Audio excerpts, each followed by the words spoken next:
പാൽപ്പായസം, പരിപ്പ് പായസം, അടപ്രഥമൻ, ഇങ്ങനെ പലതരത്തിലുള്ള പായസം കേട്ടിട്ടുണ്ട്. പക്ഷേ ഈ മാക്രി പായസം എന്ന് കേൾക്കണത് ആദ്യമായിട്ടാണ്. അപ്പോൾ അതൊന്ന് ട്രൈ ചെയ്യാമെന്ന് വിചാരിച്ചിട്ടാ. ഈ മാക്രി പായസം ഉണ്ടാക്കാൻ വളരെ സിമ്പിളാണ് കേട്ടോ. അത് ഇങ്ങനെ ഒരു തേങ്ങയും പിന്നെ കുറച്ച് പച്ചരി, ശർക്കര, ഇത് മാത്രമേ നമുക്ക് ആവശ്യമുള്ളൂ.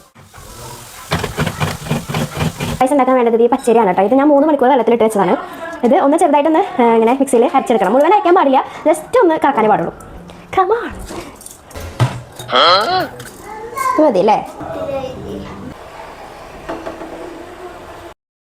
A few moments later. Okay.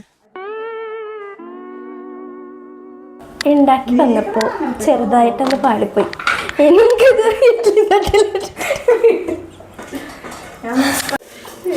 കുറച്ച് അരിപ്പൊടിയും കൂടി കുഴച്ചിട്ട് അട ഉണ്ടാക്കാം.